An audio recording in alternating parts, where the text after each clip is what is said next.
Hi everyone, welcome back. You may have seen, some of you, that I did a short video yesterday because I had an interesting message about the third eye chakra from my iPod, or through my iPod rather. The iPod itself I don't think was actually talking to me, but it was a conduit for a rather interesting message, and I just wanted to expand a little bit on that today because it is a theme that's coming up rather a lot at the moment, and I've had confirmation from a number of sources now that there's stuff going on with a lot of our third eyes. So I just wanted to address that and talk about that a bit more today. So if you didn't watch my short video, basically, very simply, my iPod sits on top of my desk, which is behind the computer there. And it's on a docking station. It is plugged in, but it's not normally switched on, so the screen is normally black all the time. And suddenly the screen started lighting up yesterday. The docking station was malfunctioning, and the track it was showing me was brow chakra, which is the third eye chakra, and it just kept flashing up and saying brow chakra, brow chakra at me, which I took as a strong message because I've been getting headaches around this area recently, and I'm hearing from people that, I'm not the only person that's been experiencing these third eye headaches, pain around this area, discomfort, tension, might be experiencing eye strain as well if this is happening to you. And if you're particularly sensitive or psychic, you may be noticing it more than other people. So just wanted to come in with a little bit of confirmation for you today that yes, our third eye chakras are being worked on, they are being upgraded at the moment, and some of us are going to be noticing. So yeah, there is that. Yeah, can manifest as like watery eyes as well, or dry eyes, or just stuff going on with your actual physical eyes. Your glasses might not feel quite right at the moment. You might be changing prescription or not wearing them or something.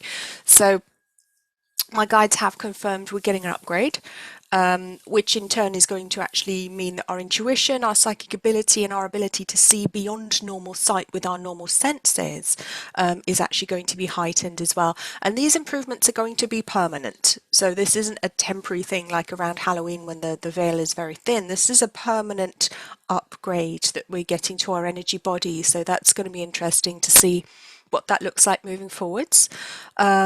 Also, with this upgrading process, a lot of people are going to be feeling a little bit out of sorts, out of whack, out of tune with reality almost, like your sleep pattern might be a bit strange at the moment. You might be wide awake in the middle of the night and very, very tired in the daytime.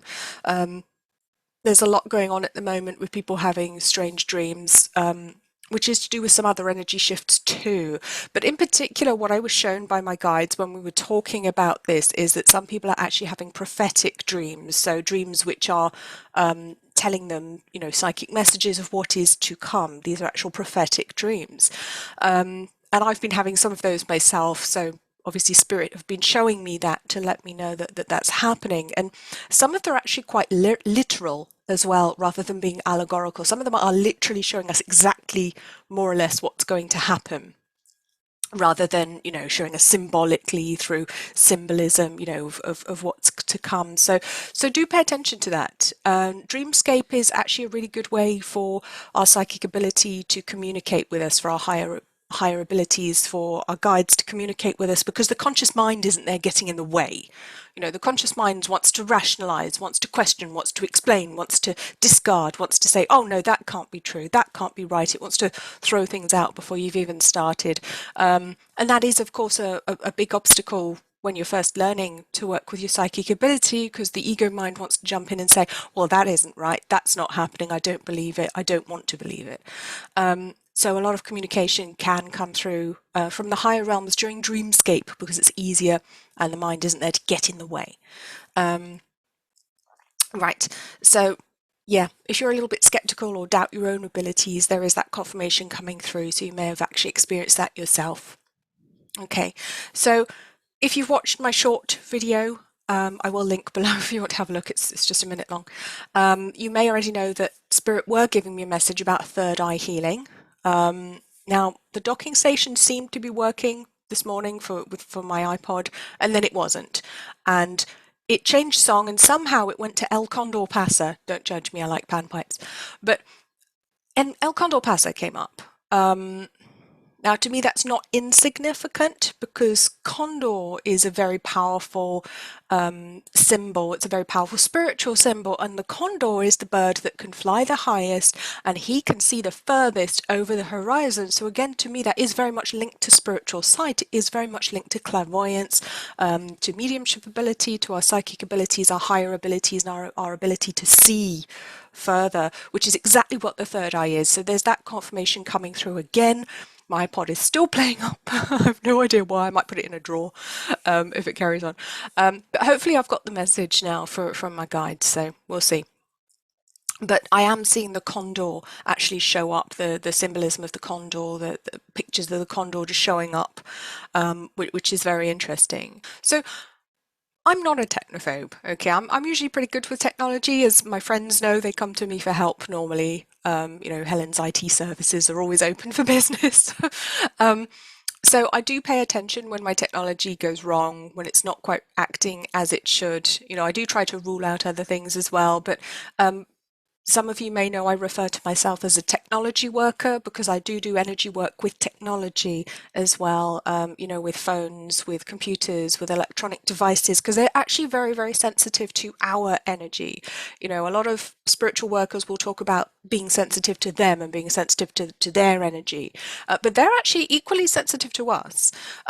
So we should be quite careful with our technology when we're doing any sort of spiritual work or when our emotions are running high, particularly because they can really feel that. Your phone might suddenly start acting up, or your computer, especially at work. You might have noticed if you're having a really bad day and you're getting very stressed, suddenly your computer starts to slow down and get stuck and doesn't know what it's doing and freezes. And, they are very sensitive to us just as we are to them. So for me, when my technology starts to do something a little bit strange, I do pay attention because it is very often a sign, or it can be a sign. It doesn't have to be. Sometimes things break, but it can be a sign, coming through from my guides actually through the technology. So what I've done today is I have actually prepared a reading for us all about our third eyes, about what's going on at the moment, so we can have a look at that, so we can get some guidance through and just see what's going on. So I have picked 4 cards for you already, and today I am using The Secret Language of Light by Denise Jarvie, which is a really, really beautiful deck. It's really wonderful, very, very spiritual deck. Yeah, doesn't come out too frequently. If I do use it in a reading, I'll probably use it for a couple of cards at the end, but you probably wouldn't use it for a whole reading unless it was a very, very spiritual reading. You were literally talking about the person's spirituality, spiritual path from quite a high level. So let's take a look at these cards. So the first one that we have here today is the Vesica Pisces. I love the Vesica Pisces. It's so beautiful. So 26-8. Look at this beautiful symbolism, the circle, the 2 conjoined circles, and the oval in the middle. So it's about creation. It's the splitting of the cell at conception. It's the birth canal. It's creation. It's infinity. It's eternity. It's everything. And it's the new birthing. And this is what I was talking about in my last video about the feminine, the divine feminine. This is a very, very feminine energy, the Vesica Pisces. Very, very powerful. And what I'm being shown is what's happening to us at the moment, particularly with these upgrades to our third eye chakras. It is about the rebirthing of the divine feminine. And it's a rebirthing of ourselves as well, very much taking us to a higher level. But the next card that actually came out was Soul Family. I don't know how you can see this. It's a little bit too light here. You can't see too well. But this is number 36, 36-9, Soul Family.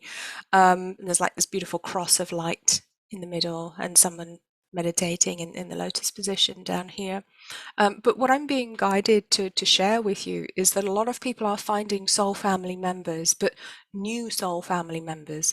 So even if you find that you're stepping away from actual, human family or friends or people that you've hung around with for a long time, Your soul family will be stepping in to fill that void. They will be coming in to help you build new communities, to build a new family around you, to build a new friendship group around you. You know, whatever it is you need, they're stepping in. And these are old, old souls who've known you for a long time. We're going back many, many lifetimes with these souls. These are people who you meet who you feel like you've known them forever and you're not quite sure why.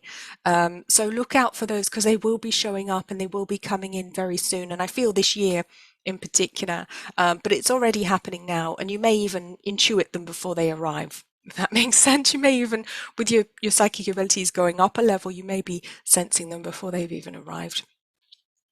So the next card that we have is actually meditation. So again, it's a number 8. Our first card was 26-8. This is just a single digit 8. And this is meditation. And that is a very, very strong message for all of us at the moment. It is very important for all of us to be meditating, not just for relaxation, because I mean, that is wonderful. Meditating for relaxing is beautiful, but meditating to grow, meditating to heal, meditating with the intention of growing, healing, becoming more, becoming that which we are not supposed to be, that's not the right word, that which we can be, all that we can be. That's the message I'm getting at the moment. And it's a remembering, there's a lot of past life memories coming through, divine memories coming through, light language coming through to people. And we will start to literally see the messages around us because the universe communicates with us all the time. There's symbolism everywhere, there are signs everywhere. It's just a case of whether we choose to look for them and choose to acknowledge them when they show up. But I think moving forwards, we will see them more. So I would say to pay attention because there is a revolution happening right now. And I know a lot of people are talking about revolution, but this is an internal revolution. And I love that this was the fourth card that came out 42, 6, inward revolution. As you've got the double helix of the DNA here. This is the inner revolution. This is the revolution of self. This is the leveling up, if you like. It's we've come full circle. We just got to get past the last boss on this level, and then we move to the new level. And some of us, in many ways, have already got past the boss. We're already entering the new level, but we may not realize it yet. You know, we're already in a new world. We're already living in new ways. We're already finding that our habits are changing, our thoughts are changing. We don't want to do the things we used to do. We don't want to participate in the activities we used to participate in. Not because we can't, but because it just doesn't work for us anymore. You know, it doesn't resonate anymore. There's a huge shift.